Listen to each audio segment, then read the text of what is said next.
रुपये का शेयर है और 1.5% की गिरावट आज यहाँ पर देखने को मिली है।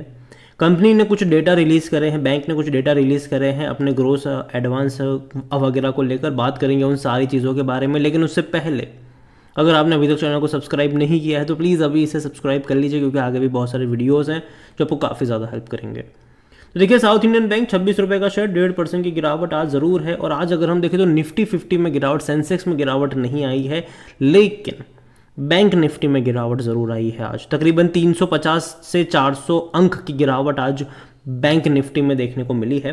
पिछले एक महीने में साउथ इंडियन बैंक देखो तो 4% के डिक्लाइन पर है। एक झटके में तेज़ी आई थी, 25 रुपये से 28 पे गया, लेकिन पिछले 10 दिनों से लगातार ये नीचे की तरफ आ रहा है, लगातार।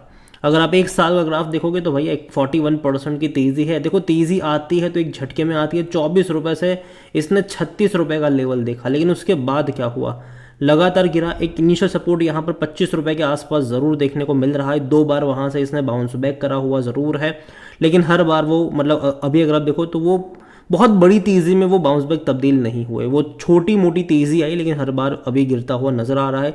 दोबारा 25 रुपये का लेवल ये टेस्ट करने वाला है। इस बार देखना होगा कि 25 रुपये के लेवल के आसपास ये टिक पाता है कि नहीं, क्योंकि वो एक सपोर्ट लेवल ज़रूर है इसके लिए। अगर टिक पाता है तो बहुत अच्छी बात है। नेक्स्ट लेवल 20 रुपये का यहाँ पर नज़र आने वाला है। और यहाँ पर जो रिपोर्ट्स निकल कर आई है वो यही है कि भैया इनके जो ग्रोथ एडवांस है उसमें 11% का जंप आया है, तकरीबन 82,000 करोड़ से भी ज़्यादा के हैं, जो कि पिछले साल अगर आप देखोगे तो 74,000 करोड़ के आसपास के थे। इवन बैंक्स के जो ग्रोथ एडवांस है अगर क्वार्टर ऑन क्वार्टर भी देखें तो 2.5% का ही ग्रोथ है। ईयर ऑन ईयर बेस पे 11% का जंप ज़रूर है, लेकिन क्वार्टर ऑन क्वार्टर यहाँ पर 2.5% का ही ग्रोथ देखने को मिल रहा है। अगर डिपॉजिट्स भी अगर आप देखोगे तो वहाँ पर ग्रोथ ज़रूर है, तकरीबन 8.5% के ईयर ऑन ईयर बेस पे, और क्वार्टर ऑन क्वार्टर बेस पे तकरीबन 1.5% का जंप आया, जो कि मिनिमम जंप है, कोई इतना बड़ा भी जंप ये नहीं है। इनकी जो टोटल डिपॉजिट्स है वो 1,03,500 करोड़ के आसपास की रही, जो कि देखा जाए तो उतना बड़ा जंप नहीं है। पिछले साल के मुकाबले भी और पिछले क्वार्टर के मुकाबले भी उतना बड़ा ये जंप नहीं है। इवन अगर हम बात करें CASA की अगर हम बात करें तो वहाँ पर भी जो ईयर ऑन ईयर बेस पे जंप है वो तकरीबन 6% से भी कम का है, और क्वार्टर ऑन क्वार्टर वो 1% से भी कम का देखने को मिल रहा है। तो देखा जाए तो सिनारियो यहाँ पर ज़रूर है। जो नंबर्स आ रहे हैं वो ठीक ठाक है, मतलब उतने बेहतरीन एक्स्ट्रा ऑर्डिनरी मैं नहीं कहूँगा, ये एवरेज नंबर है, ठीक है।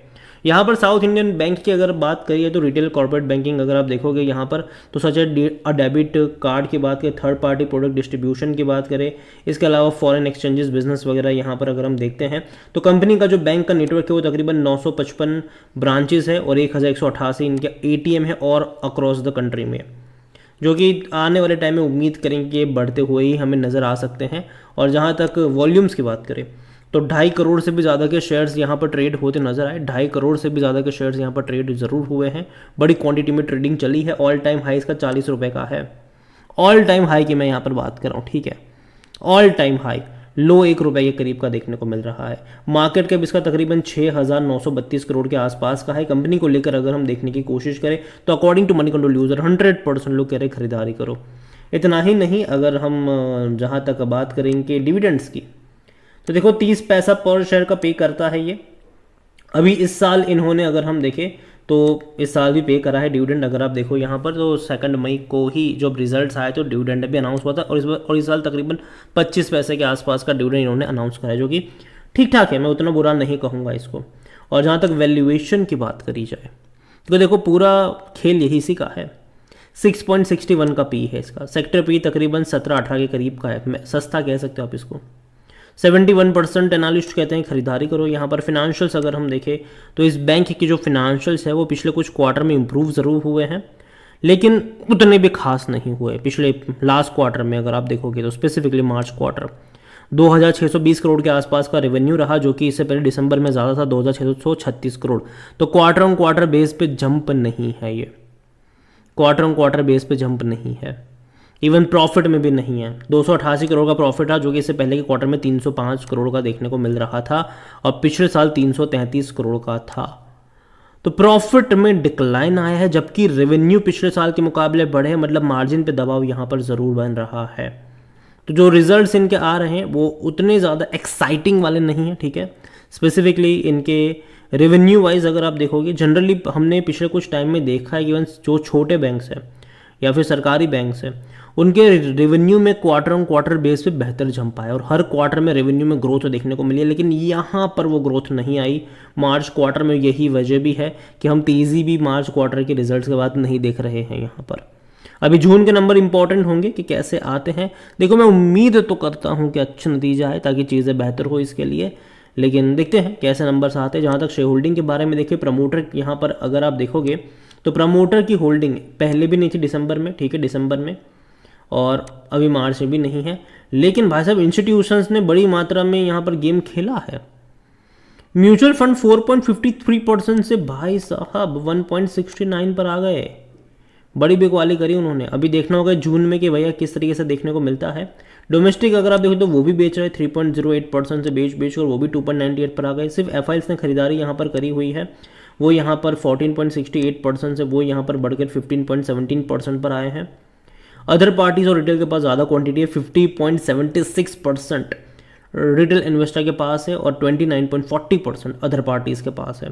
देखिए, ओवरऑल अगर बात करो साउथ इंडियन बैंक की, तो अगर आप इसका मैक्सिमम ग्राफ भी देखोगे, जो मतलब 2002 से लेकर अब तक का जो ग्राफ है इसका, ठीक है, तो सोचिए कि वो कंपनी है जो कभी 40 रुपये से ऊपर नहीं गई है, नहीं गया है ये, ठीक है, इतना ऊपर कभी नहीं गया। अगर आप ग्राफ भी देखो तो इससे पहले भी जब तेज़ी आती थी हर बार वहाँ से गिरावट हमें देखने को मिली और अभी तो गिरावट शुरू हुई है। यहाँ पर मैं इतना ज़रूर कहूँगा कि अभी मुझे लगता है कि यहाँ पर जल्दबाजी नहीं करनी चाहिए खरीदारी को लेकर।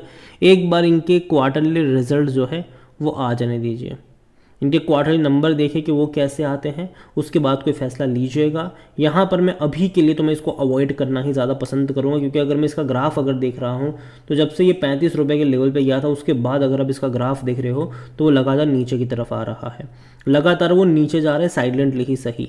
25 रुपये के आसपास का लेवल इंपॉर्टेंट रहेगा कि वहाँ से दोबारा अटेम्प्ट करता है कि नहीं तेज़ी दिखाने का, और वो देखना इंटरेस्टिंग होगा।